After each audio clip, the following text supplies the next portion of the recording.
Bem-vindos ao nosso canal. Hoje trazemos o relato de Bill Wiese, um reverendo cristão protestante e autor do livro 23 Minutos no Inferno, publicado em 2006. Existe uma tendência marcada com vieses dogmáticos e religiosos que podem não ser familiares para algumas pessoas versadas nesses temas. Esses relatos podem, ou não, ser verdadeiros, ou podem ser uma amostra de como a realidade que nos é apresentada ao chegarmos ao outro lado da existência pode aparecer de maneira mais compreensível através de nossas próprias crenças. O livro relata o que ele afirma terem sido suas experiências no inferno. O livro e a história subjacente a ele são o tema de uma série de palestras ministradas por Wiese, predominantemente em igrejas protestantes e outras organizações cristãs. Ele diz que suas visitas ao inferno foram experiências extracorpóreas que também foram visões, uma que durou 23 minutos e a outra 10 segundos. Wiese afirma que era cristão desde 1970, mas que nunca havia estudado o inferno antes de suas experiências. Segundo o livro, Wiese se encontrou em uma cela de aproximadamente 4,6 metros de altura e 3,0 metros por 4,6 metros de área, onde havia duas bestas fedorentas, personificações do mal e do terror, que falavam uma língua blasfema. Wiese diz que as criaturas tinham uma força aproximadamente 1000 vezes maior que a força de um homem. Wiese afirma que ouviu os gritos dos bilhões de pessoas condenadas no inferno. Ele afirma que depois se encontrou com Jesus, que lhe disse para contar a outras pessoas que o inferno é real. Wiese afirma que sua primeira experiência terminou com ele deitado no chão da sua sala de estar, gritando de horror. O tom da mensagem é profundamente intenso, carregado de uma emocionalidade que busca transportar o leitor para uma experiência tão traumática quanto espiritual.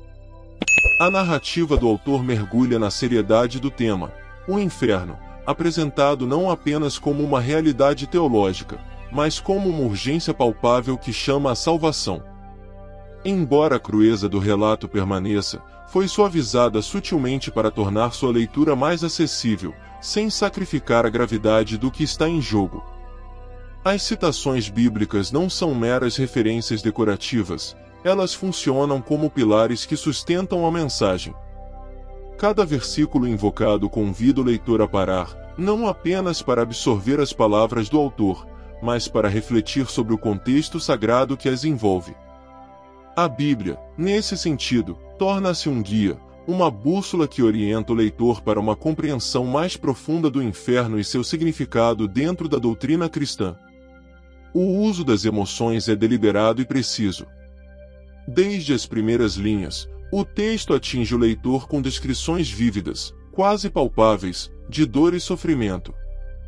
As imagens do inferno não procuram ser abstratas nem metafóricas, mas físicas, tangíveis, para que quem lê possa quase sentir o calor abrasador, o medo opressivo, o desespero.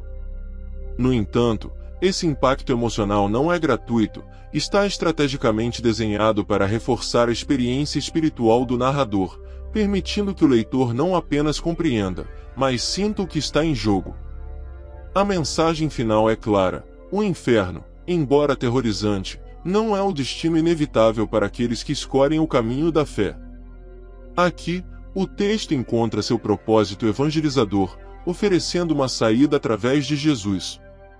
A salvação é apresentada como um refúgio seguro, um lembrete de que, apesar do horror descrito, sempre há esperança. Essa dualidade entre advertência e redenção é a essência do relato, garantindo que o leitor não apenas se confronte com a realidade do inferno, mas também com a promessa de salvação que o transcende. Fui corretor de imóveis por 50 anos, com minha própria empresa junto com minha esposa. Embora não fosse ministro, o que nos aconteceu depois nos levou a deixar nossas carreiras e a nos dedicar ao ministério em tempo integral. Trabalhamos nisso de forma ininterrupta por 17 anos e em tempo parcial por 7 anos antes disso. Tudo começou quando participávamos de uma reunião de oração, como fazíamos todas as semanas. Naquela noite, voltamos para casa e me deitei como em qualquer outra noite. No entanto, Acordei às 3 da manhã e, de repente, fui tirado do meu corpo. Senti como se algo me agarrasse, e enquanto via meu corpo desabar no chão, comecei a rolar por um túnel longo e cada vez mais quente. Finalmente, caí no chão do que parecia ser uma cela de prisão no inferno. As paredes eram de pedra áspera e não havia grades, como se fosse uma masmorra suja. A primeira coisa que notei foi o calor insuportável, semelhante ao de um forno de fundição. Eu me perguntava como era possível estar vivo em um lugar tão ardente. Meu instinto foi me levantar e correr para fora da cela, mas eu não tinha forças para me mover. Quando olhei para cima, vi 2 demônios dentro da cela. Eles tinham uma aparência reptiliana, com protuberâncias e escamas cobrindo seus corpos, e olhos afundados em suas grandes mandíbulas. Caminhavam como animais enjaulados, blasfemando e amaldiçoando a Deus com uma ferocidade inimaginável. Sabemos que as blasfêmias vêm do reino demoníaco, como mencionado em Apocalipse 3:6. Esse ódio que eles direcionavam a Deus, redirecionaram para mim. Eu não entendia por que me atacavam, mas me jogaram contra as paredes com uma força tremenda, enquanto eu não tinha nenhuma força. A dor que senti era completamente real, não era algo metafórico ou um estado mental. Um dos demônios cravou suas garras na minha pele, rasgando-a. Embora não houvesse sangue, o sofrimento era indescritível. Esses demônios não tinham nenhuma compaixão, apenas ódio. Isaías 57:21 diz: "Não há paz para os ímpios, diz o meu Deus. Não há paz de nenhum tipo no inferno." Isaías 32:18, por outro lado, afirma: "Meu povo habitará em moradas de paz." Mas no inferno, nem o silêncio traz alívio. Ver pessoas ardendo em chamas e ouvir seus gritos é uma visão horrível. Os demônios empurravam as almas de volta ao fogo, e elas não tinham forças para resistir. Pensei na minha esposa, que estava na terra, sabendo que nunca mais poderia me despedir dela. Essa sensação de desespero é insuportável, não poder dizer adeus aos seus entes queridos. A morte não significa deixar de existir, mas estar separado de Deus. Compreendi que havia diferentes níveis de tormento e graus de castigo no inferno. Jesus disse isso em Mateus 23:14, "Recebereis maior condenação." Também em Hebreus 10:28 é mencionado que aqueles que desprezam o Filho de Deus merecerão um castigo ainda pior. Alguns demônios eram pequenos, com cerca de 1 metro, mas outros tinham até 4 metros de altura e eram grotescos e deformados. Eu estava rodeado de serpentes e vermes, como Isaías 14:11 menciona. A sede era insuportável, e não havia como aliviá-la, como mencionado em Lucas 16, onde alguém pede uma gota d'água, mas não a obtém. Depois de tudo isso, fui levado por um túnel escuro. Subia pelas suas paredes quando, de repente, vi uma luz brilhante. Sabia perfeitamente quem era Jesus.